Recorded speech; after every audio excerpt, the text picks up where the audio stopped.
Trump breaking news today.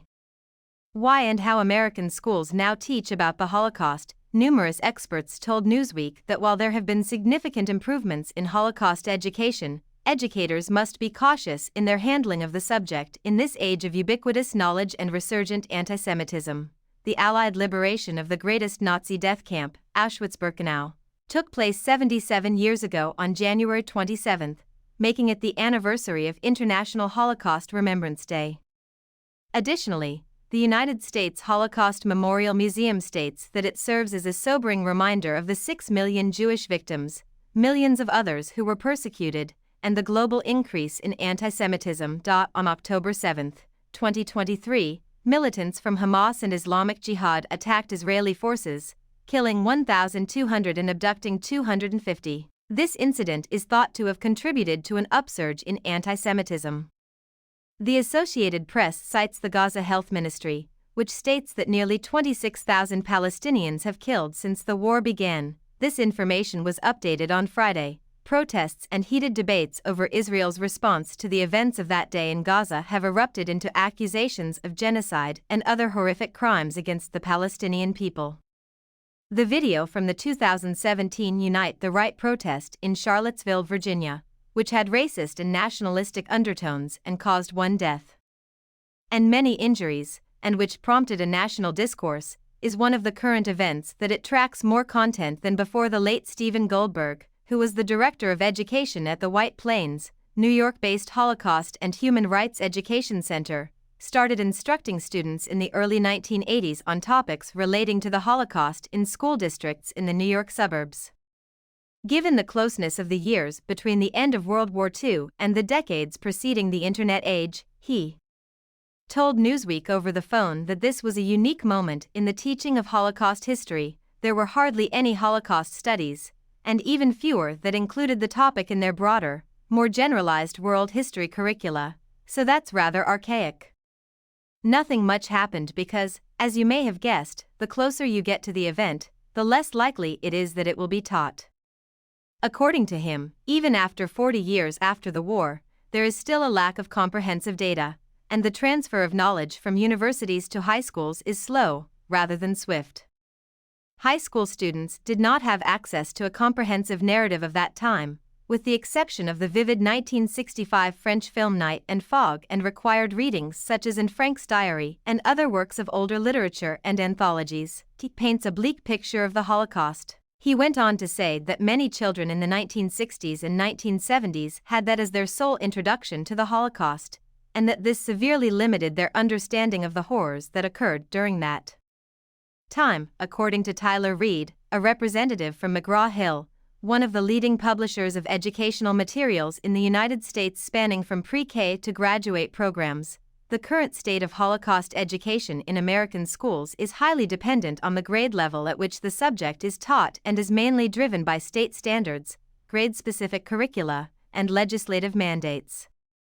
Not having an easy means to immediately access retired programs and undertake detailed comparisons makes it impossible to provide a comprehensive response on Holocaust-related materials, he said Newsweek via email. Prior to release, McGraw-Hill has historians and educator reviewers check the contents. In general, we think it would be accurate to say that requirements for Holocaust education have increased over the last couple of decades, coming both from details in state standards and also requests from educators, said Reed. Additionally, there are now many states that have legislative mandates requiring Holocaust education in K-12, in addition to the state standards that have required instruction on it for many years.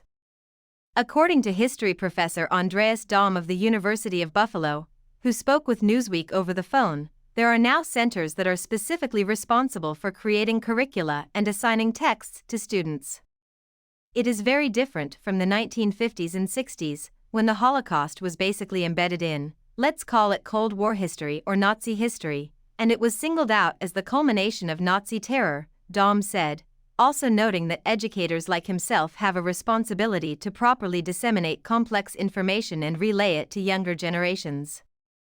The Holocaust is no longer an anonymous machine, since we now know that non-Germans were complicit in the death of Jews. At this point, it's all about the ground-level players. Responsibility is essential in the digital age, according to Danny M. Cohen, a professor at Northwestern University and a member of the Illinois Holocaust and Genocide Commission. There has been a recent upsurge in the dissemination of previously taboo Holocaust testimonies in the United States.